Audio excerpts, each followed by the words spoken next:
Hello and good morning to you, our dear viewers. Welcome and welcome back to Times and Seasons, a time of healing and transformation. And as you know, here on Times and Seasons, we get to get exclusive stories, exclusive conversations right here with Bishop Peter Ndungu, where we get to know him deeper, know him away from the pulpit. You know, on Sundays, we see him on the pulpit, but here now, every Friday morning, we get to know who really is the man and what are his challenges, what has he faced in life, what has actually made who he is today. And definitely today is Good Friday. We are hoping that you are enjoying your Easter season. It's a time for us as Christians to reflect on the death and resurrection of our Savior, Jesus Christ. Once again, welcome to you, our viewers, and welcome, Bishop.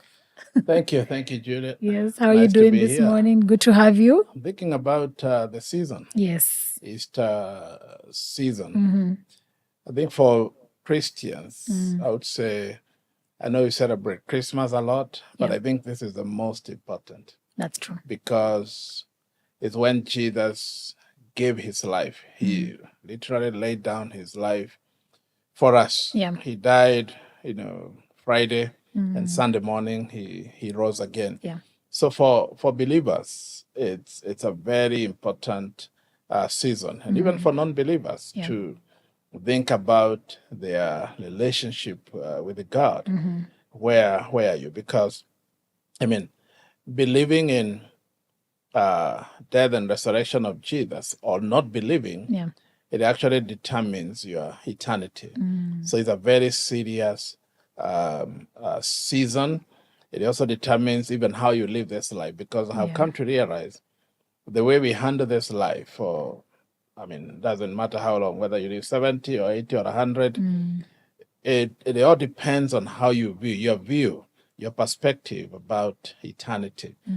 Those who believe there is life after this, there's the way they conduct their life. Those who don't believe, there's the way they conduct. So for me, this is a very important season. Yeah. And I want to send Easter greetings and I wish all our viewers and all our friends out there a very wonderful Easter season. And I pray that it'll be a time to reflect, to think deeply about your relationship with Christ. So it's a wonderful season. It is Yeah. beautiful. Yeah. Yes, you had it, and we love the engagement. People are enjoying your conversations. People are enjoying to get to know you.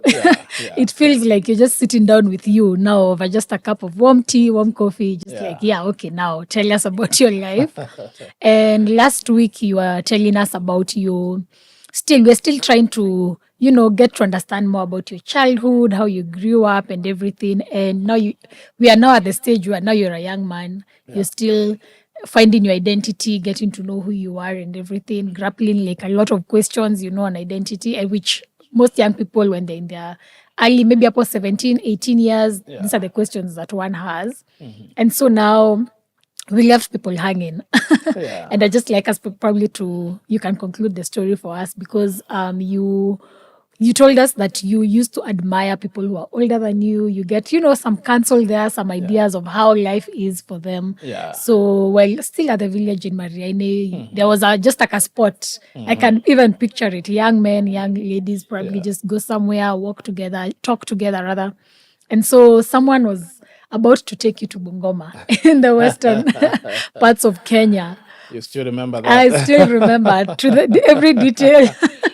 Wow. What actually surprised me here is you are earning 120 shillings a month. Wow. A month. Hard to believe, yeah. Yeah, I was struggling a little bit in school. Yeah. And so, boys will be boys. Yeah. And of course, when growing up, you have these ambitions, you get into some company, Yeah. that advise you otherwise. Why you struggling in school? Yeah. There's a better life out here. You can make some money. So somebody told me, well, I have an opportunity for you. And this time, maybe I'm in class 5 or 6. Yeah. And they said, I can take you. He was working with the Kenya police, and he said, I'll take you. I have found a place. They have a small restaurant. In Kenya, small restaurants, used to, call them hotel. Hotels, yes. I know when people come from the Western world and they see hotel, they think they're talking of Hilton or those big hotels. So, he said, I have a friend who runs a small restaurant, and they're looking for somebody who can go work there, make some mandazi and, chapati or, all that. Yeah. Chips and all that. So I thought, well, that's a good opportunity. Why struggle with the school? School. Well, I can make some money. Yeah. And he said, how much? I asked him how much he's gonna be paying me. And he said you'll be getting 120 shillings per month. Yeah. Wow. For me, I thought, and they'll give you a room, just next to the restaurant in the place, just a place you can put your mattress and sleep even on the floor. So for me, I did my maths quickly, and I thought, well, that would be enough. Yeah. Of course, thinking I'm working in a restaurant, so I'll be eating there. So my money, and they have given me a room somewhere. So the rest of the money is mine. Yeah. I'll just enjoy and buy whatever I want. Yeah. So, but for sure, it wasn't the right decision. It was totally off. And of course, nobody knew, my parents or anybody. I didn't tell anybody. And then we agreed that we were going to meet somewhere at the stage. He was to come from Muranga and pick me at the stage. There, a place called Karogia. And then we would go. So for me, I packed my clothes in a carton box, because I don't even have a suitcase or a bag or anything. Yeah. Put them in a in a carton, tie with a size or string, Yeah. and then off very early in the morning. He had told me he would come very early, around 7. So by 6:30, I was there. Those days we didn't have phones, the mobile phones and all that. So I waited. Every vehicle that was coming in or from Muranga, Matatus, I would check. Is he there? Of course, I didn't even have breakfast. I was so excited. That night I didn't sleep. I'm so excited. You're going to Bungoma. I have no clue where Bungoma is. I know it's a place in Kenya, Western Kenya, but I have no idea where that is. And I think apparently I've never been to Bungoma. Or to date? Even to now. Even to date. Maybe one day I'll go and see that restaurant. Yeah, probably should. Wow. So every vehicle I'm checking. 6:30, 7:30, 8:30. Where is this man? What's happening? 10 o'clock. There's no way to communicate. For me, I would assume maybe he got caught up, he got late or something. And I was there at the stage literally the whole day. No money for lunch, nothing, just there with me. Of course, people will be asking, where are you going? And of course, you cook a story here and there. I'm going somewhere, I'm waiting for somebody, whatever. And I was there the whole day. Apparently, he didn't come. He didn't show. And I was there until evening. Wow. And so I went back home very frustrated, thinking I have lost my only opportunity to get a job. And for me, thinking, working in a restaurant, especially those at that age, mandazis were very, scarce. Yeah. So if you find a place where you'll be eating mandazis every day, it's a joy. Goodness, wow, you can work for free. Yeah, wow. You can work for free. So for me, thinking I'll be somewhere in a restaurant where they are making mandazis and have them, you can eat as many of us. You're thinking as a young boy. Yeah. But, apparently my friend didn't come. Went back home, put back my clothes. I'm very disappointed. Nobody noticed you had left the box and now you're back with it. Of course, you know how to maneuver. Nobody will tell where you have been away or what was going on. Yeah. And then he came a week after, the next weekend, And I talked to him and what happened? We were to meet and he said, I forgot. Oh my, come on, really? This one is just That making tells you he fun. wasn't He serious. was not serious. But for me, I was serious. Yeah, you took it seriously. That tells you sometimes what you tell young people. That's true. Be careful, That's because they may take you so serious, Yeah. and maybe you are not even serious. So for him, he said, I forgot about it. I got busy, work, travel, and I forgot mind you've about planned it. your whole life. You've packed everything. But I still see the hand of God in it. That's that true. If I went to Bungoma that time, I think that would have messed my life. That's because true. definitely I would not have continued with school. Yeah. Maybe get lost there, find other funny things to do there, get into drinking and all those kind of things. And, that would have messed my entire life. So still, I believe God was, still in it. Maybe he made him forget or something. So, because I believe even before, as the Bible says, before we knew him, he first, knew us. So, I mean, it's not like God knows you when you now get converted and you become a Christian. Even before then, he still saw this man, this woman. I have a plan for them. Yeah. So for me, I'm thankful today looking back. For that time, I was very disappointed the whole week.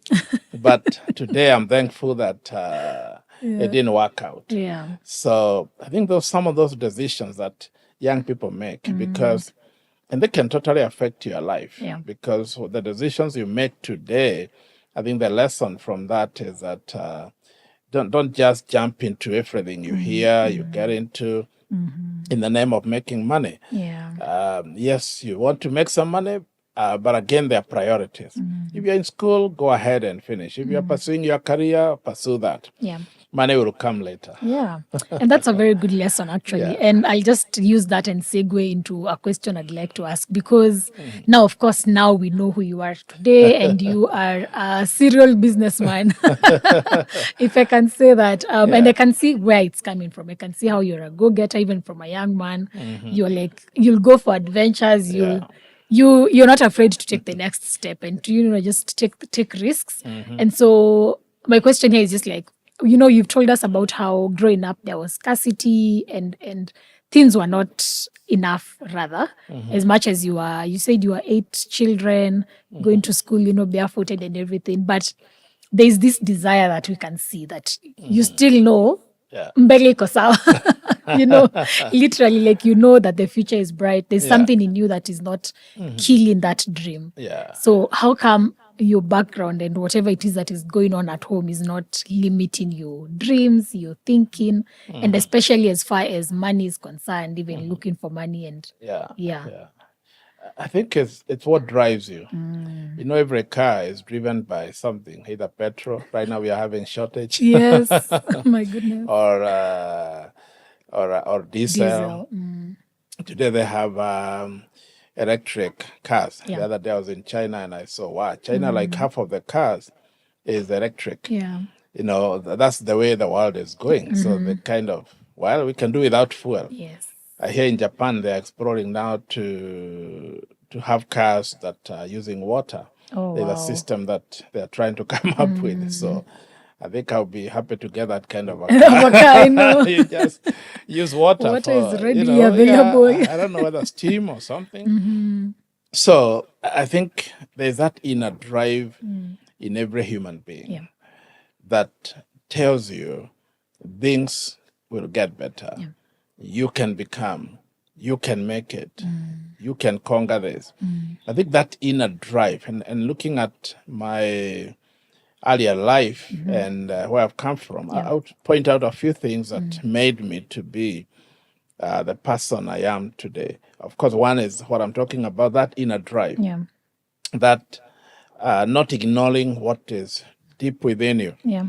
If you have that inner drive, what happens is that at the age of 17, 20, 25, most of the young people have a drive. They are very passionate about something. Yeah. They feel, yes, I want to do this, I want to pursue this. But somehow maybe between 25 and 30, a lot of people lose their dream. They lose their focus. They lose the drive. It's like driving a car with an empty tank. It will not go anywhere. So the fuel is not there. They start thinking, maybe it was just a nice thought or a nice dream. Maybe I was not made or meant for this. So they stop fighting for what they believe they were made for, and where they should be and where they should be going, and then they give up and they quit.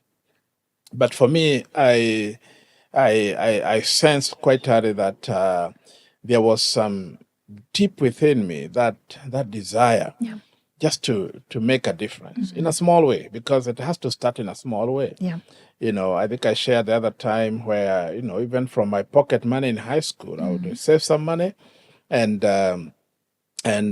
share with two poor old ladies who were, one of them was totally blind, and they would really be happy, to give them a kilo of wheat or flour or something, and that drive for me, that was making me so happy, and that is what has grown now even to what I am doing today in the area of supporting the needy, the weak, the poor, the vulnerable, and all that, and running even a children's home. So. But you see, it started as a seed, because life is about, it's a seed. There's always a seed for everything. Most of us are looking for the fruit, but you don't get the fruit without first, planting that seed. So God puts in us a seed. So I realize in me there is a seed of greatness, just like in every human being. There's that seed of greatness, but many times we ignore it and all that. Of course, number two, I would say the people you surround yourself with, because in the midst of counsel and support and help and wisdom, I mean, there's a lot of wisdom when you have counsel, when you have support, when you have people around you. So I also kind of desired to walk with the people that I can receive counsel from, people that can give me some wisdom. And I think from when I was young, in my early 20s, I would, surround myself, talk to people, look for people. And I think one of the mistakes young people make is where you only want to walk with the people of your age. And the only wisdom they can give you is what they have. But I desired to listen to older people. I would go to somebody in their 60s, in their 50s, and, just talk to them, ask questions, interact with them. Not feeling intimidated, and they don't need to be rich or have money, just listening to their stories and where they have come from, how they survived that, how they survived their situation, how they almost died, how, all those kind of stories. And I think they built my ability to endure, to see, wow, when you see that man today, that's where they are coming from. When you see that person today, that's where they are coming from. So I think surrounding yourself also, with the right people, is critical.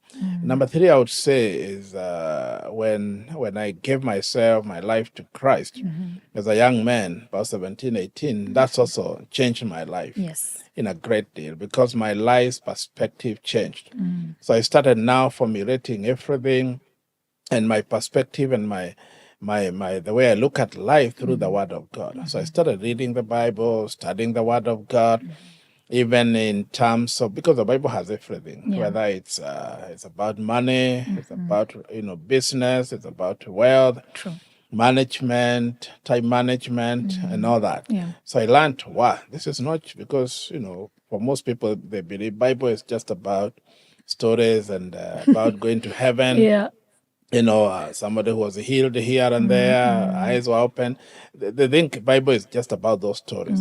But there are very key, important principles in the Bible that if you practice them, and apparently they also practice even outside the Christian world. You find, corporates or banks, they actually practice some of the principles of leadership in the Bible. And they may not say this is from the Bible, but they're practicing that. So true. I began to seek after that, attending meetings, camps. I didn't have money. Sometimes I would looking for help, from my family and all that. Yeah. I want to go to Kiambu. I want to go to Thika. I want to go to Kangema. I want to attend this camp or this meeting. Yeah. I remember 91, I attended a very big conference in Nairobi by the late Molly Saruro. And I learned some principles about finances. I remember there was a preacher there, one of the teachers, his name was John Price.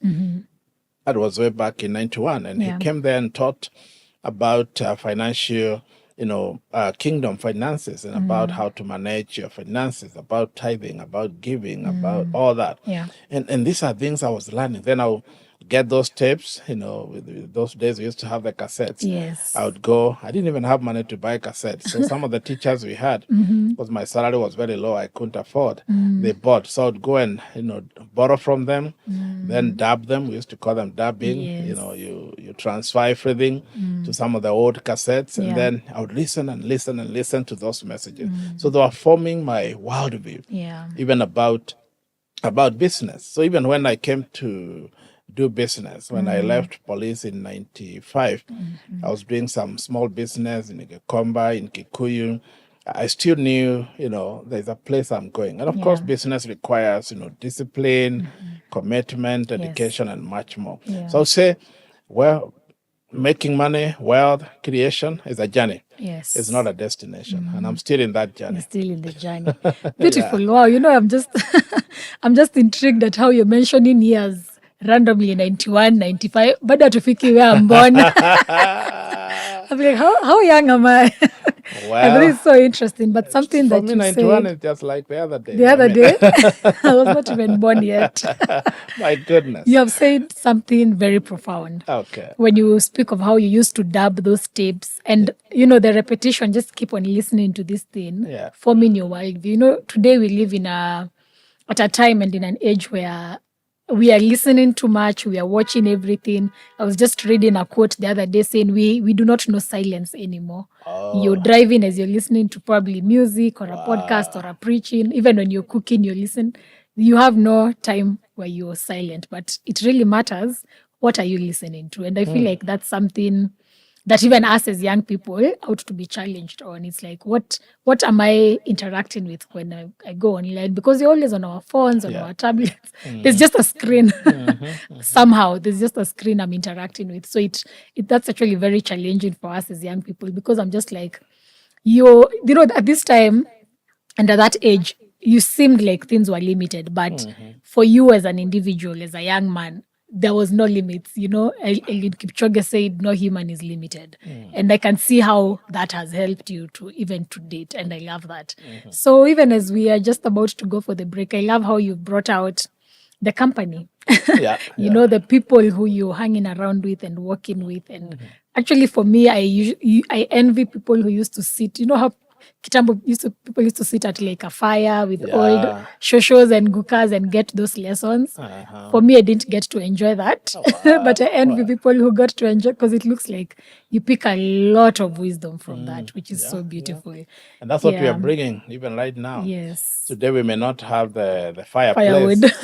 but this is our fireplace. That's true. Yeah, it's our fireplace. Bringing for the young fire people that are listening and mentioning the media, and of course we can't ignore those other days we are in. I mean, I know there are people who want to say, they want to trash media and say it's bad. Social media is evil, it's demonic, is what. No, that's not my perspective. Because even what we are doing right now, whoever is listening is through media. So media is a medium of reaching out to masses and so many other people that we can speak here and we reach thousands within a very short time. So I think it's the way we handle it. It's also, do we have discipline? And like you're saying, when you talk of company today, there are people who are kind of alone, but they are not alone. Because you can be in your room there, you may think you are alone, but you have so many people that you have pulled into your room. You may have all the doors locked and windows, but the phone, your tablet, your computer, your television, those are big doors. So you find you can be speaking and you are interacting with the people who are in Europe, in America, in Hollywood, in Africa, in Nairobi, wherever on the street. So I think we also have to be choosy. Just like we are given a very big menu today. I think the menu has grown. Yeah. Our menu was, kind of smaller. Yeah. I think today we have a very big menu. Yeah. Where if you go to a hotel, to a restaurant, you're given a menu with the 40 items. You're not expected to eat, go and bring everything here. No. You're given a menu and then you say, I want number 15. Can you give me that? Yeah. Somebody else will come and pick number 20, another one pick number 10, another one pick number 1. But you can't pick everything. And I think that's where we are going wrong. We think everything on social media is mine for my consumption. Everything on TV is for my consumption. Everything people are saying on the street is for me. Even the news. I mean, not every news item is for you. I think we have to be choosy. Otherwise, we may find we are wasting all our time through social media, and it's also addictive, when you think about, X and TikTok and all those, and, WhatsApp and all. I mean, you can just find yourself the whole day just scrolling the reels, the short videos and all that. You see this one, you see this one, and they arrange them in a way, They're very interesting. You just keep going. Yeah, you can find 1 hour I'll just hear. 1 hour. I mean, That's true. And you're wasting your time. Of course, now if you are serious about life, wealth creation, you have to think about your time. Yes. What am I spending my precious time on? If you do that, I think you reap the harvest. That's beautiful. That's amazing.